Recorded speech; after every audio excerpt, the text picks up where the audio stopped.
Ya. Oke, selamat pagi Denuk. Iya, Melida udah sembuh. Kamu sakit apa? Senyum. Sakitnya gitu. Mana ya?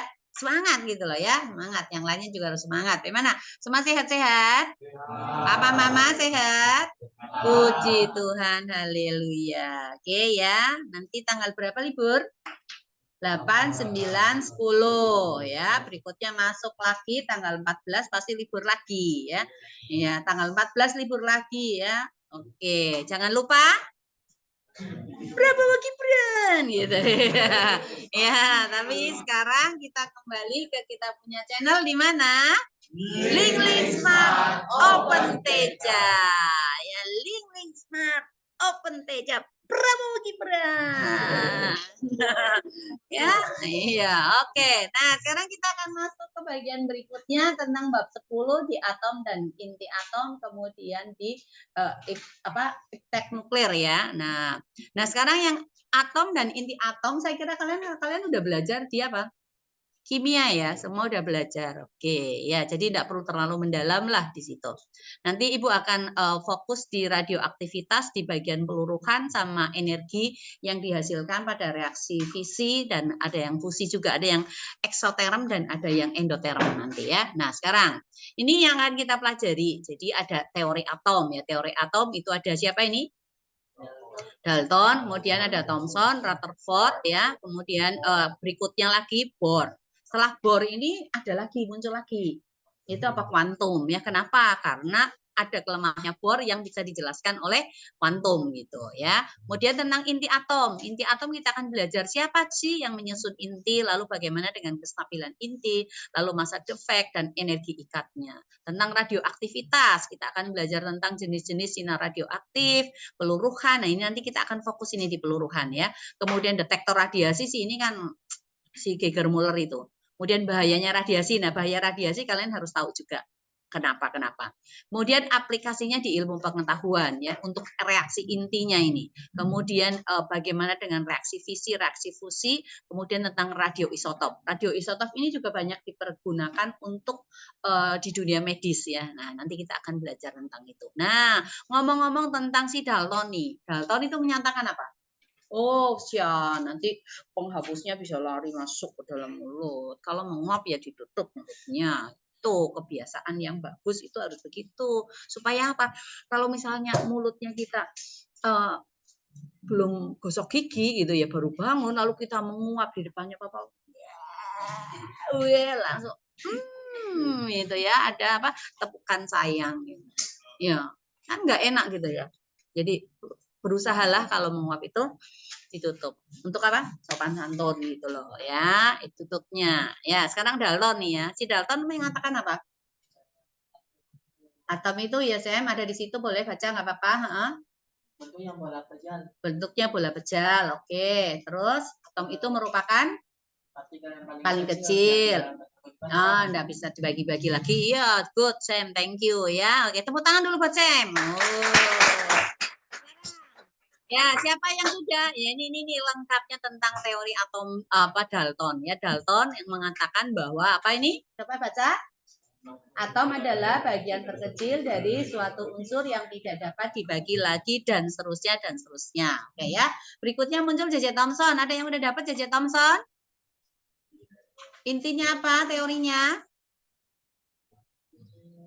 Nah, ini percobaan yang dilakukan oleh si Dalton ini ya, dengan menggunakan tabung gas lucutan ya, tabung gas lucutan. Nah, dengan menggunakan tabung gas lucutan di dalam tabung gas lucutan yang bertekanan rendah, apa artinya bertekanan rendah? Tekanannya itu dibuat serendah mungkin dengan cara apa? Memompa udara supaya keluar. Jadi ini ke pompa ini di.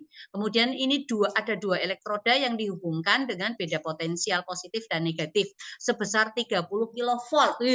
Ada yang berani memeluk gardu listrik 30 kilovolt? Oh, nggak berani. Yang berani mencolokkan kedua jarinya ke dalam sumber listrik 220? Nggak berani juga, kesetrum nanti mati. Ya kalau mati, kalau nggak mati.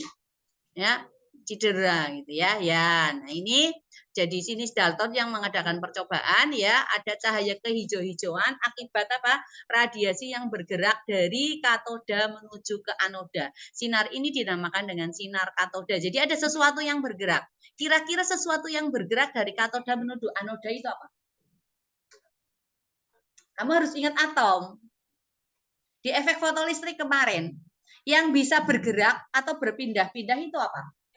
Elektron. Katoda itu negatif. Jadi ini ada apa? Elektron yang bergerak dari katoda menuju ke anoda. Proton nggak bisa bergerak, neutron nggak bisa bergerak. Kenapa? Ada di dalam inti atom. Yang bisa lepas itu adalah elektron. Itu pun elektron-elektron yang berada di mana? Di kulit yang terluar. Ya, nah ini percobaannya daripada si Dalton ya. Nah, ini ada juga ini menggunakan tabung ini ada perpendaran. Warnanya itu warna hijau ya, warna hijau. Sinar katoda. Nah, kemudian si Thomson nih. Ini alat yang digunakan oleh J.J. Thomson ya. Di sini ada keping pembelok, lalu ada anoda, ini ada katoda, kemudian ini ada elektromagnet ya. Nah, Thomson itu mendapatkan bahwa nilai E per M, E itu ada dinamakan dengan elektronnya atau muatan elementer yang selanjutnya dinamakan elektron ya. Dibagi dengan M itu tidak bergantung pada jenis logam katoda dan juga jenis gas di dalam tabung. Nah, di sini itu ada energi potensial listrik, kemudian ada muatan yang bergerak. Nah, itu terjadi kekekalan di situ. Jadi ada hubungan antara energi potensial listrik dengan energi kinetiknya itu sama. Nah, energi potensial listrik kita punya rumus kan sama dengan apa? Q dikalikan dengan V kan? Ya, Q dikalikan dengan V sama dengan setengah mv kuadrat. Q-nya itu adalah Q elektron ya. Nah, akhirnya dapatkan rumus seperti ini V kuadrat, V itu adalah velocity, gerakan partikelnya ya. Kemudian V besar ini adalah voltasenya ini ya. Di keping pembelok ini voltasenya sama dengan berapa. Nah, mendapatkan rumus akhirnya E per M ini yang sama dengan V kuadrat dibagi dengan 2V. Lalu V-nya itu sama dengan E dibagi dengan B. E itu adalah kuat medan, B adalah induksi magnet. Sehingga mendapatkan bahwa elektron dibagi dengan masanya itu sama dengan kuat medan dipangkatkan 2 dibagi 2 kali voltasenya dikalikan dengan induksi magnet pangkat 2. Itu yang sini ya. Oke.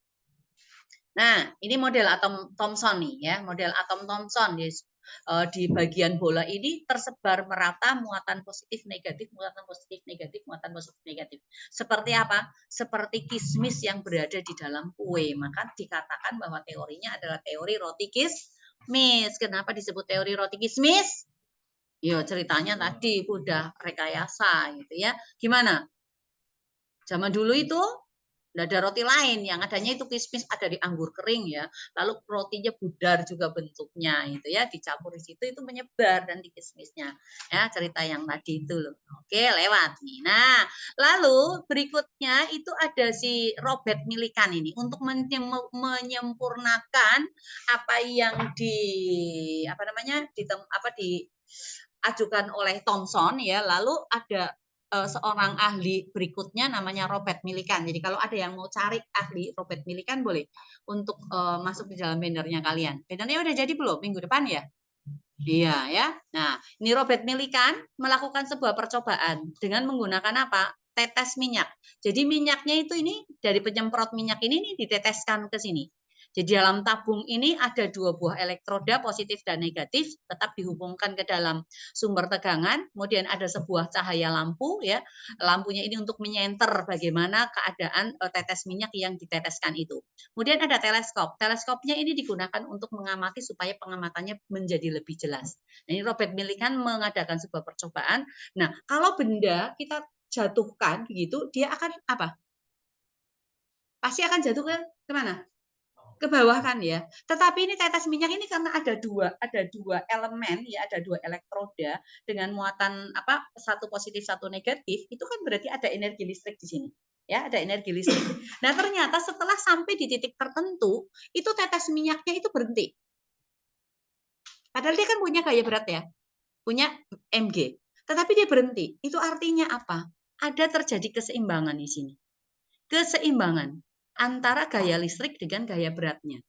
Gaya listrik itu adalah mg, kemudian gaya listrik itu adalah Q dikalikan E, Q itu adalah muatan, E-nya adalah kuat medan, kemudian gaya beratnya itu adalah M dikalikan G, massa dan kali gravitasi. Jadi di sini QE itu sama dengan mg. Nah, Q-nya ini kita tidak tahu ada berapa banyak elektron, jadi lalu dianggap dirumuskan lagi oleh Robert Millikan, Q-nya itu sama dengan N dikalikan E. E-nya itu kita sebut dengan muatan elementer yang selanjutnya sekarang dinamakan dengan elektron. Nah, jadi Ne, E sama dengan Mg ya. Ini di sini nggak ada E ya ini ya. Ne itu sama dengan Mg dibagi dengan E. Gitu ya. Ne kecilnya itu adalah elektron, N-nya itu adalah banyaknya elektron. Nah, dari percobaan ini ya, lalu si Millikan itu mengambil 2 buah kesimpulan. Jadi kesimpulan yang pertama apa? Coba baca kesimpulan yang pertama.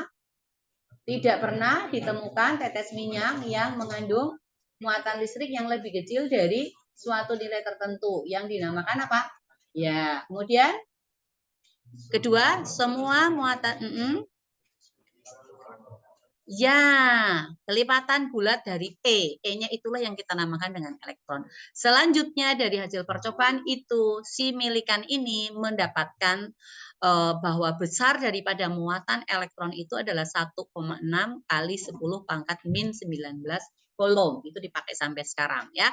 Dan massa elektronnya adalah 9,1 kali 10 pangkat min 31 kilogram. Nah, sampai kita bisa tahu tuh ya, ini adalah siapa? Robert Millikan yang melakukan percobaan itu ya. Oke, nah sekarang berikutnya muncullah ahli berikutnya, yaitu siapa ini?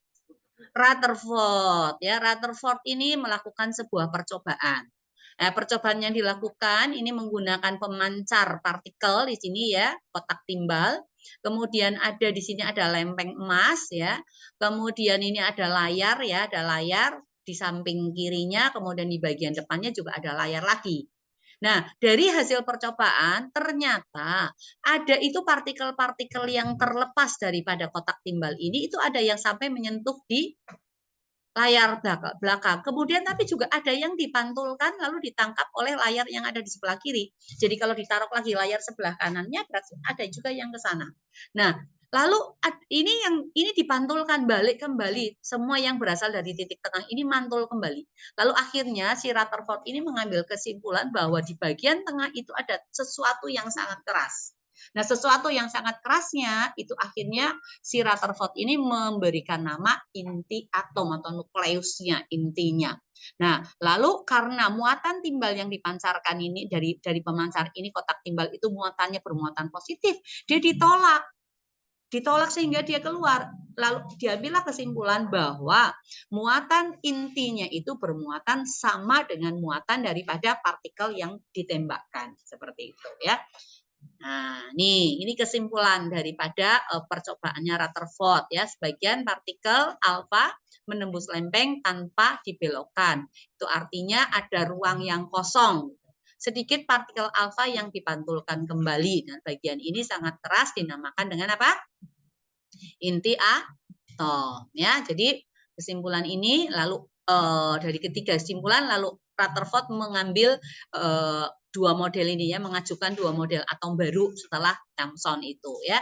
Semua muatan positif dan sebagian besar massa atom itu berkumpul pada titik tengah atom yang disebut dengan inti atom. Kemudian yang kedua, inti atom itu dikelilingi oleh elektron-elektron yang relatif jauh, berputar mengelilingi lintasan-lintasan yang mengelilingi inti atom itu di lintasannya masing-masing. Nah, jadi lalu Rutherford ini menyimpulkan bahwa jumlah proton itu akan sama dengan jumlah elektron. Dan ini diberi kode Z ya, jadi si Rutherford ini ya. Oke, nah kemudian Bohr melakukan percobaan lagi.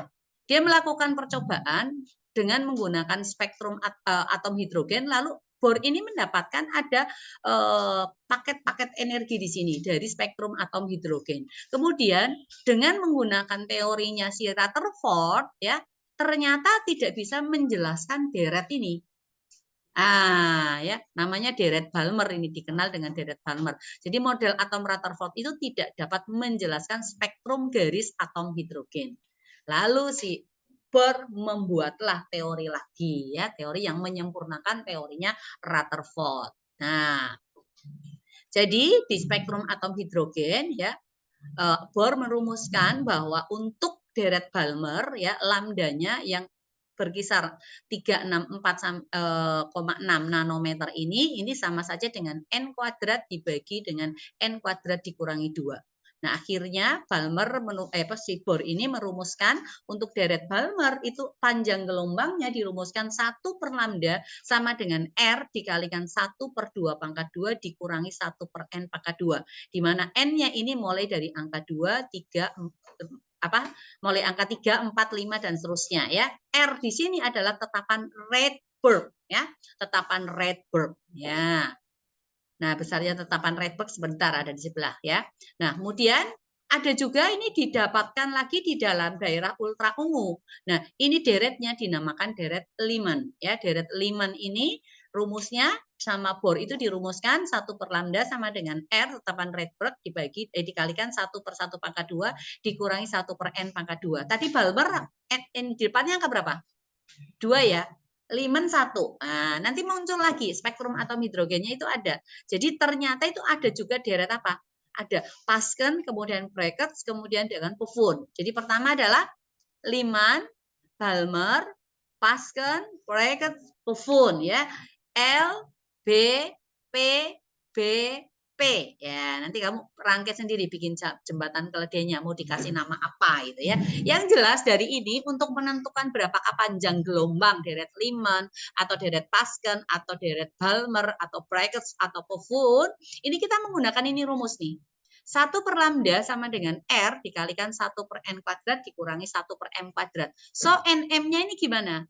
Kalau N-nya mulai 1, maka M-nya mulai angka 2. Kalau N-nya mulai 2, berarti M-nya angka 3. Kalau N-nya 3, berarti M-nya angka 4. Kalau N-nya 4, berarti M-nya 5. Ya, oke. Ya udah bangun, Mek. Iya, oh enggak bangun. Kenapa matamu sakit, ah? Oh, ada apa? Oh, kesian. Nanti kalau perlu tetes mata, Ibu ada punya install di ruang guru ya. Nah, sekarang cara ngapalinnya gimana? Mulai dari Lyman ya. Ini Lyman, Balmer, Paschen, Brackets, Pufun. 1, 2, 3, 4, 5. Coba. Iya, di sini dulu bilang dulu. 1, 2, 3, 4, 5. Lyman, Balmer, Paschen, Brackets, Pufun. Ya. Lyman, Balmer, Brackets, Paschen dulu, Paschen, Brackets, Pufun. 1, 2, 3, 4, 5. Ya, oke ya, ingat rumusnya ini ya, 1 per lambda sama dengan R kali 1 per N kuadrat dikurangi M kuadrat. Jadi dia paling N-nya, 1, 2, 3, 4, 5 ya. Lyman mulai 1, Balmer 2, kemudian Paschen 3, Brackets 4, Pufun 5. M-nya naik satu-satu ya. Oke ya. Nah, ini daerahnya ya, daerah Lyman, Balmer, Paschen dan seterusnya ke sana. Nah, sekarang ini model atom Bohr ya, model atom Bohr ini ya. Nah, ini di pusatnya itu bermuatan positif, lalu ada elektron-elektron di sekitarnya. Elektron-elektron ini mengorbit inti atomnya ya. Lintasan itu berbentuk lingkaran. Kalau dia berbentuk lingkaran berarti berlaku apa? Benda yang bergerak melingkar, gayanya namanya gaya apa? Sentripetal ya, ada gaya sentripetal. Tapi antara elektron dengan proton yang ada di dalam itu juga ada gaya ikat gitu loh. Ya, jadi besarnya gaya sentripetal ini tetap berada di lintasannya. Itu artinya apa? Besar gaya sentripetal dengan gaya ikatnya itu sama. Kalau nggak sama berarti ya elektronnya bisa terlepas atau elektronnya akan bergabung dengan intinya. Tapi nyatanya kan tidak. Seperti apa? Tata suryanya kita itu. Tuhan itu begitu hebat loh ya menyiapkan sistem tata surya itu. Masing-masing planet itu berputar pada lintasannya masing-masing gitu loh. Itu Tuhan punya karya itu luar biasa yang berputar pada lintasannya masing-masing tanpa bertabrakan satu dengan yang lain. Tidak ada yang menyeberang gitu ya. Ini senyum-senyum sendiri. Lagi lucu sekali sama siapa? Kok senyum-senyum sendiri? Lagi bahas apa sih? Oh, enggak. Ya, pikiranmu pasti lagi ke tempat lain tuh ya. Itu Tuhan itu tidak membuat itu alam semesta itu tabrakan itu. mereka itu punya lintasan sendiri. Berarti apa? Ada keseimbangan di situ antara gaya sentripetalnya dengan gaya tarik gravitasi antara planet itu dengan matahari gitu ya. Ini sama dengan ini. Jadi mataharinya itu berarti inti atomnya gitu ya. Lalu planet-planet di sekitarnya itu adalah elektron-elektronnya untuk yang di atom ya. Oke ya. Jadi terjadi keseimbangan tuh.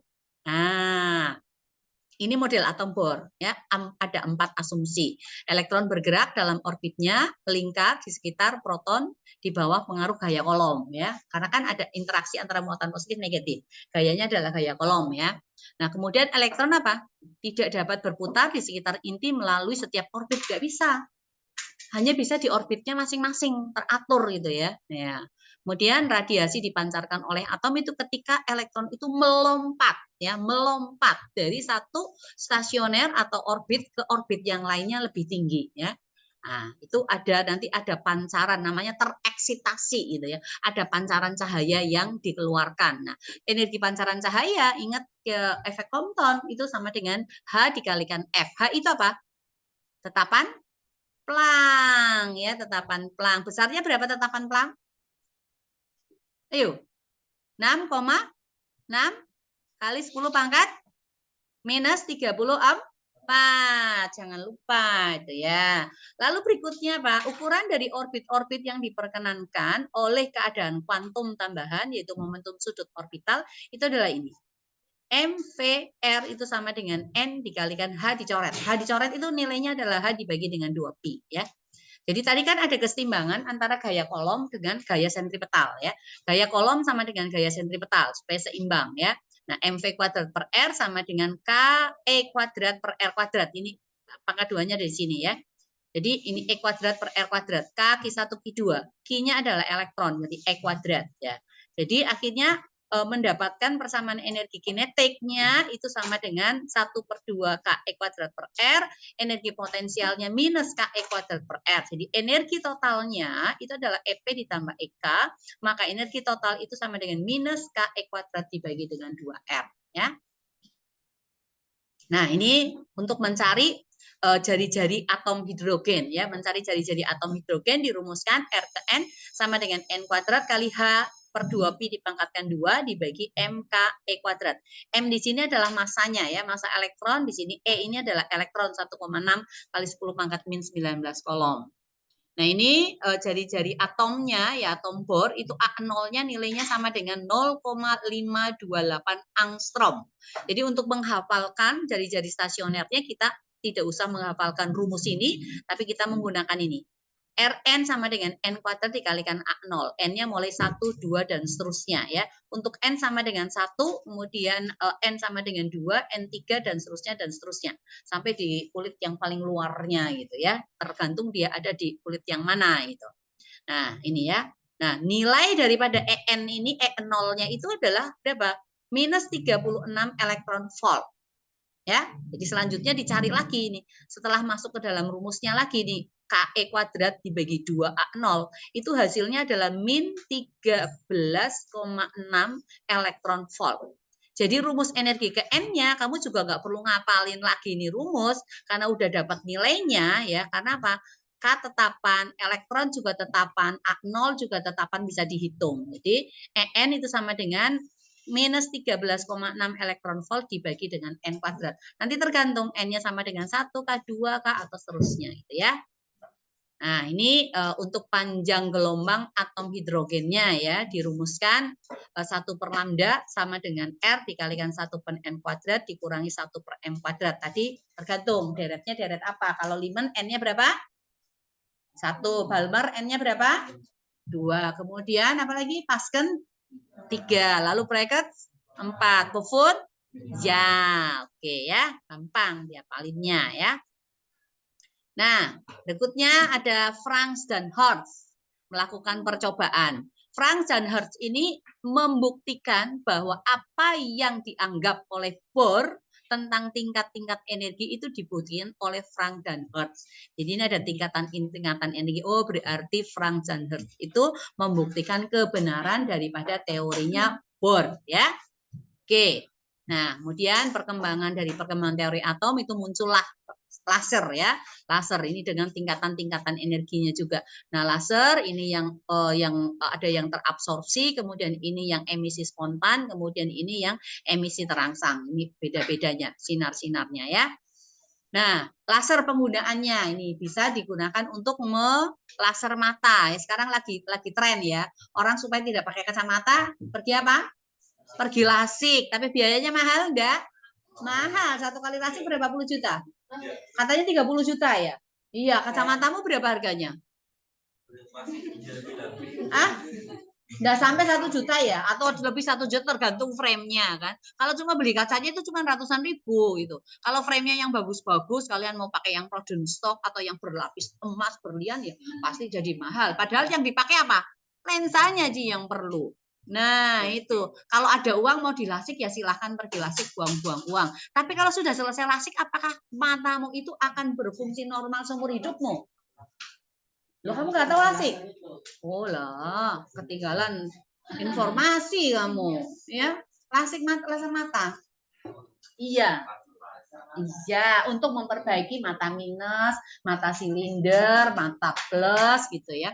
Tapi setelah dilasik itu juga kalau kalian tidak hidup sehat, akhirnya matamu ya bisa rusak lagi gitu loh. Nah itu nggak bisa terus-terus dilasik, nggak bisa ya. Ada batas maksimum lasiknya itu. Ya, Ibu, ada yang udah pernah dilaser matanya? Nggak pernah. Ibu matanya satu-satu udah dilaser nih. Yang kiri dengan yang kanan, tapi bukan laser untuk supaya tidak pakai kacamata, tidak. Waktu itu tertimbul bayangan hitam gitu, lihat hitam gitu ya. Ada hitam-hitam gitu, pokoknya ada hitam-hitam lah gitu. Jadi seperti gelap, kayak kaca pecah disinarin cahaya. Nah, Ibu pergi periksa ke Orbita, lalu dokter Iksan bilang, retinanya mulai bergeser. Nah, jadi harus dilaser supaya retinanya netap lagi ke tempatnya. Akhirnya Ibu dilaser mata kanan dulu. Berikutnya minggu depannya lagi mata kiri. Nah, setelah laser hilang itu, tapi muncul penyakit baru. Karena sarafnya terganggu. Sarafnya terganggu lalu tiba-tiba muncul di sebelah kanan kiri seperti orang stroke. Nanti mendadak lagi hilang lagi, nanti muncul seperti di stroke lagi. Jadi biasa kan kaget kan, kayak orang stroke. Kalian udah pernah stroke nggak? Pernah. Nah, kalau kamu belum pernah terstrom, nanti kapan-kapan Ibu bawakan itu ada alat terapi itu yang bisa nyetrum gitu. Nah, itu rasanya kesetrum itu seperti itu. Karena Ibu tahu, Ibu punya alatnya masalahnya. Punya alatnya itu jadi bisa kesetrum itu seperti setrum. Kalau di terapi kakinya juga begitu disetrum. Begitu. Nah, akhirnya Ibu dilarikan kemana? Dilarikan dirujuk ke Siloam untuk pergi ke dokter saraf. Ke dokter saraf, pergi dokter saraf gila kali ya. Padahal tidak ya, di nama langsung di MRI ternyata saraf ketujuhnya menurut dokter sarafnya itu tersenggol. Dikasih obat berbulan-bulan nggak sembuh-sembuh. Akhirnya pas Ibu pulang ke Jawa, Ibu pergi terapi sama Ibu punya cecang, diterapi berapa kali ya, hilang itu. Udah nggak, jadi udah nggak seret gitu, udah nggak lagi sembuh akhirnya ya. Nah itu, nah ini laser ini ya, ini penggunaannya. Lalu banyak lagi, bukan cuma untuk mata. Operasi ginjal sekarang juga nggak perlu dibelah perutnya, tetapi bisa menggunakan laser untuk menghancurkan apa? Batu ginjal. Cuma ya bahaya. Semua laser itu berbahaya. Kenapa? Kalau meleset sepersekian detik atau sepersekian mili itu bisa mengancam organ dalam. Jadi dari mungkin 1000 ada mungkin 1 yang gagal, gitu ya. Nah, jadi nggak bisa sembarangan itu ya. Sama waktu di laser mata itu matanya kita dikasih begini nih. Baru dipasang tele. Oh, jadi matanya Ibu terus nggak bisa kedip-kedip itu nggak bisa. Melotot seperti matanya mau keluar gitu ya. Nah, kemudian dokternya juga pakai tele lagi di sini untuk melihat dengan cahaya. Lalu kita nggak boleh lihat ke tempat lain. Ibu lihat cahaya di sini ya, jangan lirik ini, nggak boleh goyang-goyang ini. Matanya Ibu nggak boleh goyang-goyang. Jadi kita yang harus konsentrasi nggak boleh goyang karena goyang sedikit meleset kalau kena retina buta, selesai lah sudah. Dikasih begini, nggak boleh goyang ini, matanya juga harus melirik ke sana terus. Oh, karena yang kanannya lagi di laser gitu ya. Begini terus, dipegangnya itu sama suster. Padahal sudah dikait gini. Begini.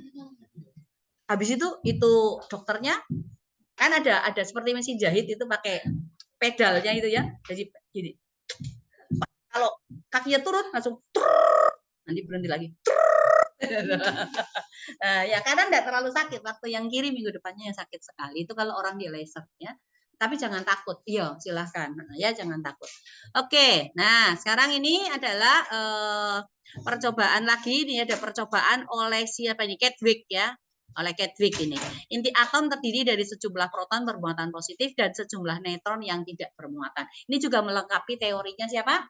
Si Niels Bohr ya. Tapi ada kelemahannya juga loh Niels Bohr punya, karena dia tidak bisa menjelaskan tentang efek Zeeman ya.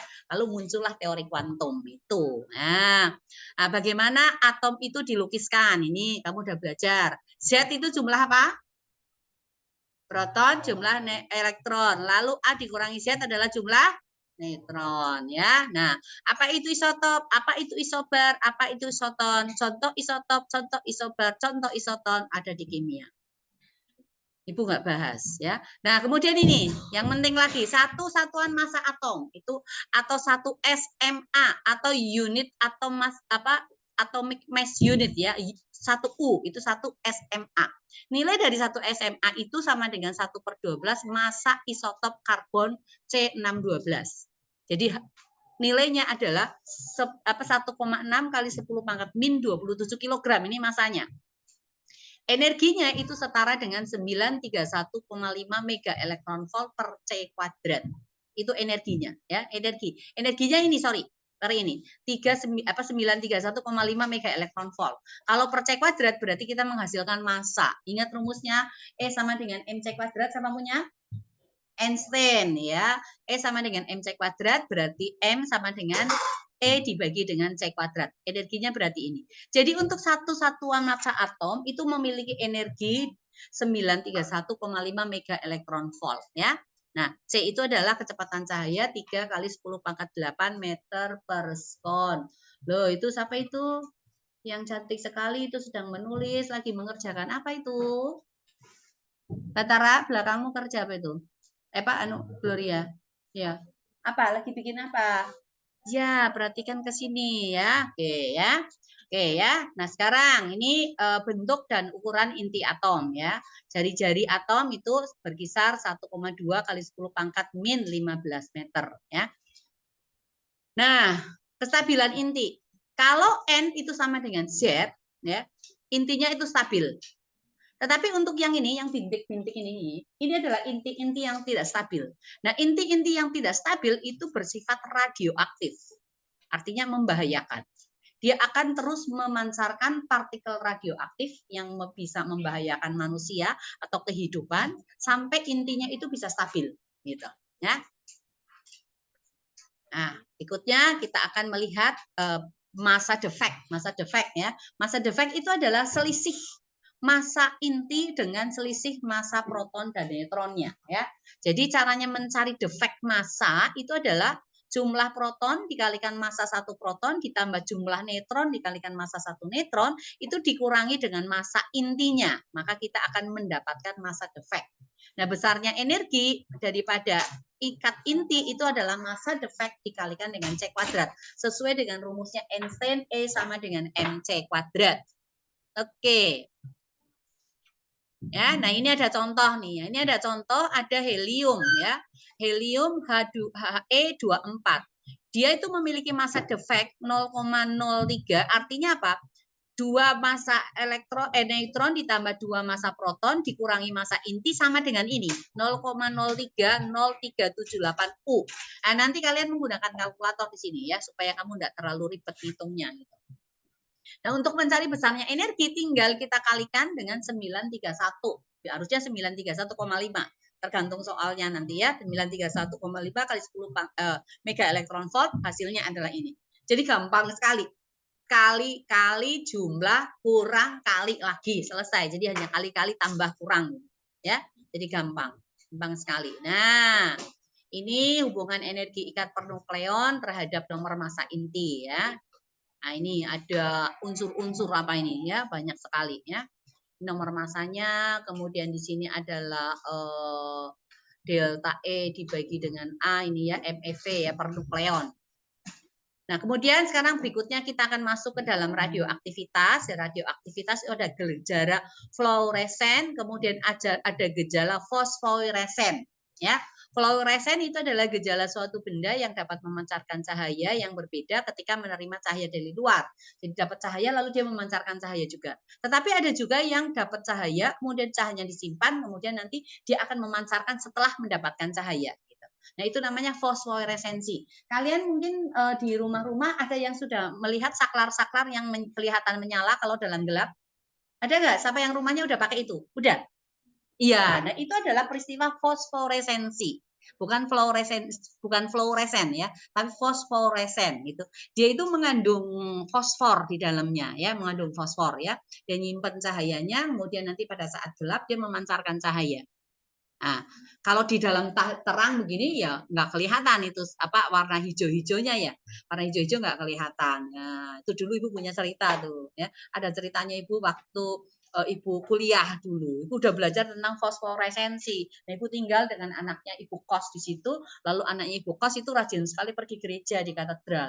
Lalu panggil saya, Rosa, Rosa, sini oh dulu, masuk ke kamarku. Nopo one ini? Ada apa nih? Itu lihat tuh Rosario tuh kalau lampunya mati dia nyala gitu. Terus kalau saya lebih banyak berdoa, nyalanya tambah terang. Oh ya, kalau gitu kamu harus sering-sering berdoa. Lama-lama kalau berdoa, ibu bilang gitu ya. Padahal itu bukan karena dia sering berdoa lalu rosarionya menyala. Kenapa? Karena memang rosarionya dibuat dengan bahan yang mengandung fosfor, jadi dia memiliki sifat fosforesensi. Tapi kan ibu berdosa kalau ibu bilang, bukan karena kamu sering berdoa lalu dia menyala. Kamu nggak doa pun dia akan nyala kalau kita mati lampu gitu loh ya. Nanti kan berdosa jadi nggak rajin berdoa tuh, iya. Biarlah dia tahu sendiri nanti. Ya, nah itu peristiwa fosforesensi. Sekarang banyak itu gantungan kunci yang warna kayak hijau-hijauan ya. Rosario kan biasanya ada. Ya, ada yang punya atau gelang atau apa ya hiasan-hiasan dinding, ada perhiasan-perhiasan juga itu yang bisa menyala. Dulu pernah waktu Sion apa basket ya itu ada kita punya gelangnya itu bisa nyala itu kalau malam gitu ya itu karena kalau tidak mendapat cahaya dia tidak akan menyala, nyalanya juga nggak terus gitu ya. Fosforesensi. Nah ini partikel radioaktif yang paling berbahaya itu adalah partikel gamma. Ya, ini partikel yang terlepas dari radium. Ya, ini ada kotak timbal, kemudian ini ada radium di dalamnya. Itu dia memancarkan partikel radioaktif, dia melepaskan partikel alfa, partikel beta, dan partikel gamma. Nah, kemudian ini partikel-partikel yang dilepaskan itu dibelokkan di dalam medan magnet. Tetapi kalian lihat, ada satu partikel radioaktif yang tidak bisa dibelokkan. Itu apa ini? Partikel gamma. Untuk bidang ya B-nya itu masuk ke bidang keluar bidang kertas berarti ke sini ya. Ini jadi kamu harus praktekkan. Kalau B-nya keluar bidang kertas, maka partikel alfa dibelokkan ke kanan, partikel beta dibelokkan ke kiri. Gamanya lurus ya. Jadi ginilah ini ya. Jadi kalau ini keluar alfa ke kanan, beta ke kiri, gamma lurus ke atas ya. Atau gimana? Oh gini. Gimana sih? Gini enggak apa-apa, Tapi jangan yang jari kelingking sama jari ibu jari ditutup, nggak boleh.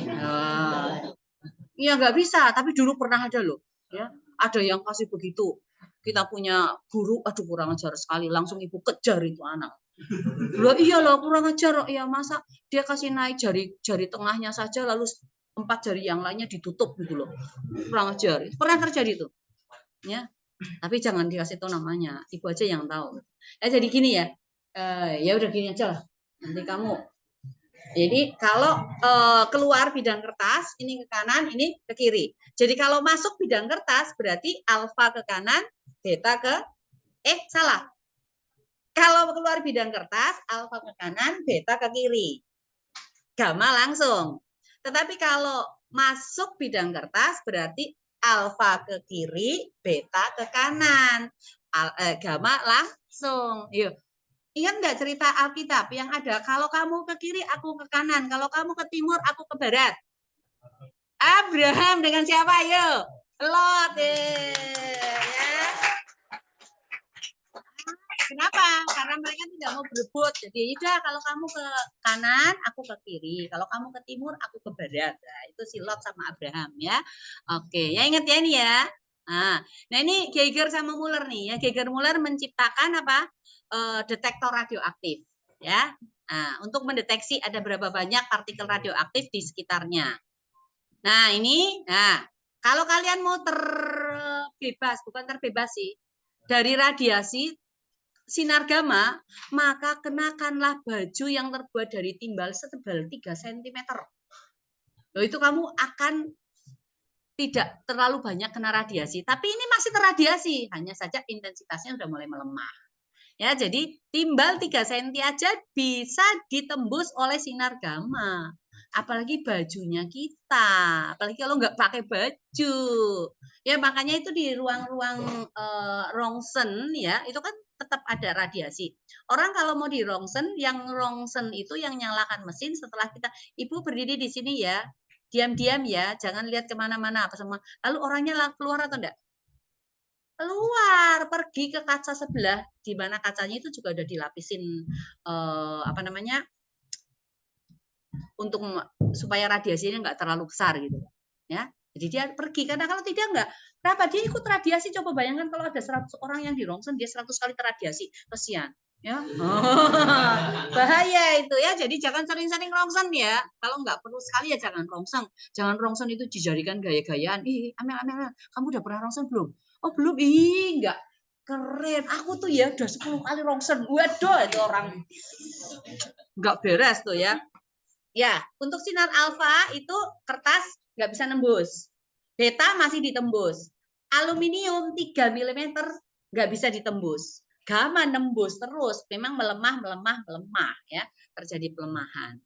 Nah, ini mengapa inti atom meluruh, itu supaya inti atomnya menjadi stabil. Pada saat meluruh dia melepaskan partikel-partikel ya. Ada partikel radioaktif juga. Nah, ini kalian udah pelajari di mana? Di kimia ya, untuk menyamakan reaksi supaya terjadi kekekalan massa sebelum dengan sesudahnya ya. Nah, tergantung nanti kalau ini uranium 23892 menjadi Y23490 itu berarti dilepaskan partikel alfa, helium 42 ya, dan seterusnya. Nah, ini tentang peluruhan. Ini peluruhan ini nanti Ibu akan bahas secara khusus di pertemuan berikutnya ya. Jadi ingat, A itu adalah aktivitas peluruhan, lambda itu tetapan peluruhan ya. Nanti N-nya ini jumlahnya ya, jumlah bahan yang masih belum meluruh. Ya, N0 itu adalah jumlah mula-mula ya. Rumusnya N sama dengan N0 E pangkat minus lambda dikalikan dengan T. Kalau misalnya di sini diganti massa yang diketahui, berarti M sama dengan M0 E pangkat min lambda dikalikan T. Gitu. Ini hukum peluruhan radioaktif. Nah, ini ada waktu yang dimana suatu zatnya itu menjadi tinggal setengah dari zat mula-mula. Kalau masanya menjadi setengahnya, aktivitasnya menjadi setengahnya. Nah, waktu ini dinamakan dengan waktu paruh. Waktu paruh itu diparuh berarti dibagi 2, tinggal setengah mula-mula. Nah, itu memerlukan waktu, namanya waktunya adalah waktu paruh. Untuk masing-masing unsur radioaktif itu punya waktu paruh yang berbeda-beda ya, sendiri-sendiri. Jadi aktivitasnya yang tersisa adalah A, yang mula-mula adalah A0. Jadi A sama dengan A0 E pangkat min lambda dikalikan T. Tapi nanti kita enggak pakai ini rumusnya yang lebih cepat gitu ya, pakai yang ini. Pakai ini lebih cepat. Ya, jadi dirumuskan bahwa waktu paruh itu T setengah itu sama dengan ln 2 dibagi lambda atau 0,693 dibagi lambda. Lambda ini adalah tetapan peluruhan untuk unsur radioaktif. Masing-masing beda. Kemudian jumlah atom yang belum meluruh itu adalah N0. Jumlah atom mula-mula itu N yang belum meluruh, N yang mula-mula adalah N0. Nilai daripada N itu dirumuskan sama dengan N0 kali 1/2 pangkat apa ini? Ini dibaca apa ya? Aku lupa. Eta ya, eta ya, eta ya. Eta. Ada juga namanya zeta, tapi nggak boleh pakai N. Ya. Nah, jadi eta ini sama dengan T dibagi T setengah. Coba Ibu biasa pakai N kecil sih, nggak apa-apa pakai N kecil. Jadi N kecil sama dengan N dibagi dengan T dibagi dengan T setengah ya. Jadi N besar sama dengan 1/2, N0 dikalikan 1/2 pangkat N kecil boleh. Nanti ini kita akan bahas lebih lanjut ya di pertemuan berikutnya. Nah, ini pelemahan intensitas radioaktif ya. Kalau melewati bahan memiliki tebalan X, maka intensitas akhirnya menjadi 0 dikalikan E pangkat minus mu dikalikan dengan X, di mana mu itu adalah koefisien pelemahan medium. Nah, ini tetapan-tetapannya ya, satuan-satuannya. Satu rad itu apa? Itu adalah jumlah radiasi yang meningkatkan 1 kg material dan menyerap energi 1 kali 10 pangkat min 2 joule. 1 radian sama dengan 10 pangkat min 2 joule per kilogram. Ini G, Y dibaca apa? Jangan dibaca gay loh ya, nggak boleh. Gay ya. Jangan dibaca gay, ingat, nggak boleh itu firman Tuhan apa? Tuhan menciptakan laki-laki dan perempuan, nggak boleh laki-laki dengan laki-laki, perempuan dengan perempuan, nggak boleh ya. Tetapi tetap juga harus 1 laki-laki 1 perempuan, jangan 1 laki-laki 5 perempuan. Wow. Nggak boleh. Ya, sudah ya. Jadi ingat ya, 1 gay itu sama dengan 1 joule per kilogram atau sama dengan 100 radian, ya. Oke, jadi 1 radian sama dengan 0,01 gay ya. Nah, ini ada lagi dosis serapan ya. Dosis serapan itu dalam SV ya. Dalam SV H itu sama dengan D dikalikan dengan Q ya. Nah, ini adalah alatnya Geiger-Müller ya, alatnya Geiger-Müller untuk mendeteksi partikel-partikel radioaktif ya. Nah, ini percobaan yang dibuat oleh Wilson ya. Oleh Wilson dia menggunakan kamar kabut. Lalu kamar kabut ini ditembaki partikel-partikel radioaktif. Kalau yang ditembakkan itu adalah partikel alfa, bentuk lintasannya ini. Energi yang dimiliki oleh partikel itu mengembunkan uap. Jadi ada titik-titik embun. Lintasannya berbentuk seperti ini untuk beta, yang ini untuk gamma. Ya. Ini detektor radiasi di film fotografi ya. Ini Becquerel, ini menggunakan film fotografi secara tidak sengaja menemukan radioaktif alami dari uranium. Becquerel ya. Nah, ini adalah radiasi di sekitar kita ya, banyak sekali itu radiasi-radiasi. Jadi sekarang pasti sudah tambah banyak lagi. Ya, nah ini akibat daripada kita terradiasi. Ada minimal 1 sel DNA-nya kita rusak, bisa terpecah seperti ini. Nah, ini kalau yang sel yang kecilnya berkembang secara bebas, itu akan menimbulkan kanker. Jadi tidak menjamin orang kanker setelah di kemoterapi dan dinyatakan sembuh, itu kankernya nggak akan kembali. Tidak ada jaminan. Ya, karena ada sel juga yang rusak gitu ya. Kecuali mukjizat Tuhan terjadi, ya lain cerita lagi. Sembuh sampai matinya itu dia udah nggak kena kanker lagi. Ibu punya kakak ipar itu meninggal lagi. Meninggal karena kankernya kambuh lagi, bukan meninggal lagi. Ya. Sudah kena kanker serviks, udah dioperasi, diangkat kandungannya, setelah berapa tahun ya, dinyatakan sudah sembuh sama dokter, tapi kambuh lagi. Artinya muncul lagi kanker yang baru sampai akhirnya meninggal, bawa penyakitnya itu, kena kanker. Ya. Nah, ini untuk dosis serapannya ya. Jika kurang dari 0,1 SV itu tidak ada efek. Tetapi kalau tiap hari kena ya pasti berefek gitu ya. Nah, kalau 0,1 sampai 2 itu bisa mengarah ke kanker. 2 sampai 10 itu bisa radiasi akut. Lalu lebih besar dari 10 SV itu akan menyebabkan kematian. Jadi orang yang ada di sekitar pembangkit listrik tenaga nuklir itu kalau terjadi kebocoran itu biasa ada yang langsung mati, kemudian ada yang tergantung dia posisinya ada di mana lah. Lalu orang yang udah terkena radiasi kalau dia melahirkan anak itu kemungkinan juga anaknya bisa cacat gitu. Jadi nanti kalau mau cari istri tanya dulu ya, kamu pernah kena radiasi radioaktif nggak? Ya nggak tahu gitu ya. Nah ini ya. Nah, tapi dalam Tuhan kan nggak ada yang mustahil gitu ya. Nah, ini ya, ini orang yang di rongsen nih ya, di rongsen pakai sinar X ya. Nah, reaksi inti ini reaksi di sini kita harus menghitung masa reaktannya berapa, masa produknya berapa. Kalau masa reaktan lebih besar daripada masa produk, berarti dihasilkan energi. Kalau masa reaktan lebih kecil dibandingkan dengan masa produk, berarti memerlukan energi. Reaksi yang menghasilkan energi disebut reaksi apa? Eksoterm atau endoterm? Eksoterm. Kalau dia memerlukan energi, berarti endoterm. Ya, jadi. Nah, untuk mencari berapa besarnya energi yang dihasilkan, ya tinggal kita cari selisih masanya berapa. antara massa produk dengan massa reaktan. Nah, kalau massa produk lebih kecil daripada massa reaktan, berarti delta M-nya positif. Tetapi kalau massa reaktan lebih besar daripada massa produknya, delta M-nya negatif. Jadi kalau delta M negatif itu berarti dia endoterm, kalau positif berarti dia eksoterm. Nah, delta M tinggal kita kalikan dengan 931 mega elektron volt per U atau per SMA. Elektron volt ini kalau kita mau jadikan ke joule, tinggal kita kali berapa? 1,6 kali 10 pangkat min 19 ya. Coulomb. Ya, ini contoh-contohnya ya. Nah, ini contoh perhitungannya. Di sini ada hidrogen 11 direaksikan dengan litium 73 menghasilkan 2 partikel helium ditambah dengan Ki. Besarnya Ki sama dengan berapa? Massa reaktan sama dengan ini dijumlah ya. Kemudian massa produknya juga dijumlah. Selisih massanya ini dikalikan 931 mega elektron volt per U, hasilnya ini ya. Gampang hitungnya. Jadi kalau ulangan pasti kamu bisa lah ya. Reaksi fisi fusi ini ya, reaksi fisi ini ya. Dan ada neutron digabungkan dengan uranium 92235 menghasilkan ini ya. Ini proses ini gabungan ini. Neutron kemudian menjadi unsur ini, dia meluruh lagi menjadi barium dengan kripton, kemudian ada 3 neutron. Ya, ini tidak stabil. Nah, kalau stabil itu berarti tidak akan meluruh lagi ya kalau stabil. Nah, ini reaksi berantai. Di unsur radioaktif itu terus meluruh sampai dia stabil ya, sampai dia stabil. Stabil itu kuncinya N-nya sama dengan Z gitu aja. Nah, ini reaktor atom fisi ya.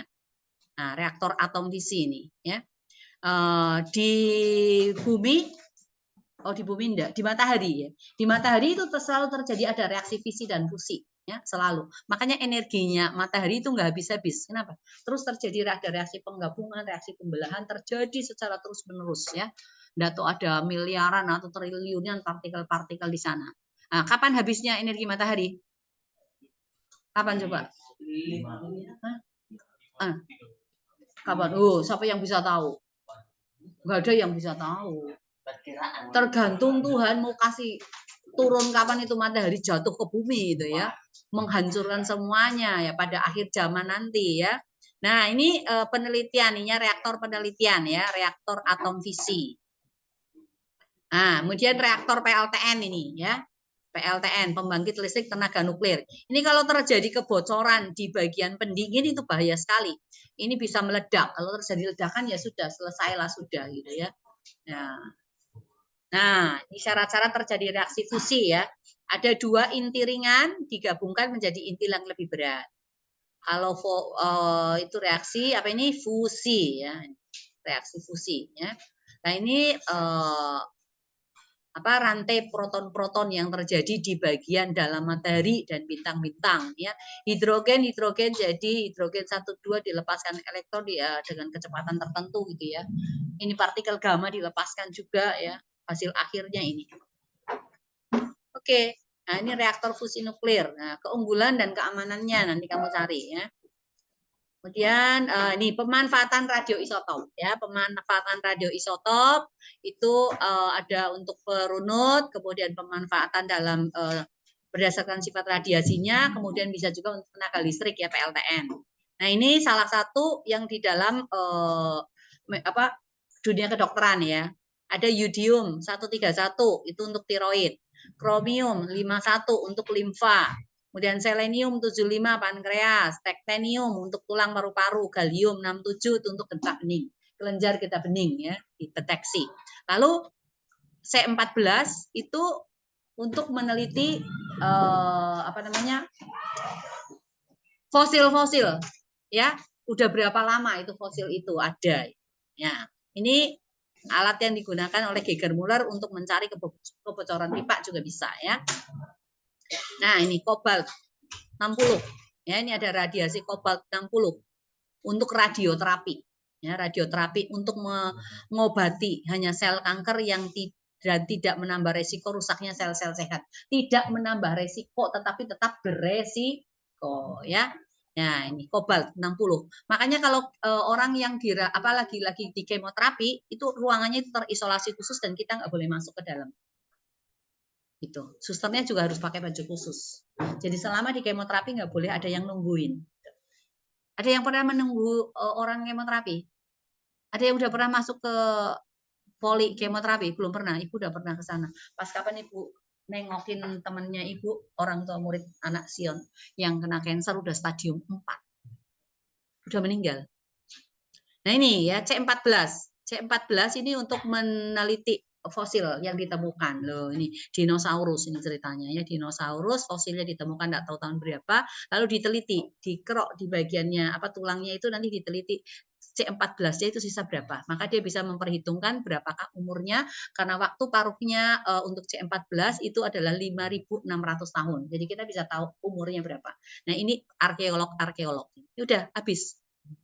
Ya, itu ceritanya tentang atom dan inti atom ya. Nanti di pertemuan berikutnya baru kita memperdalam perhitungan untuk energi ikat inti, kemudian waktu paruh, ya lalu apalagi satunya energi yang dihasilkan atau diperlukan pada reaksi fisi atau fusi ya.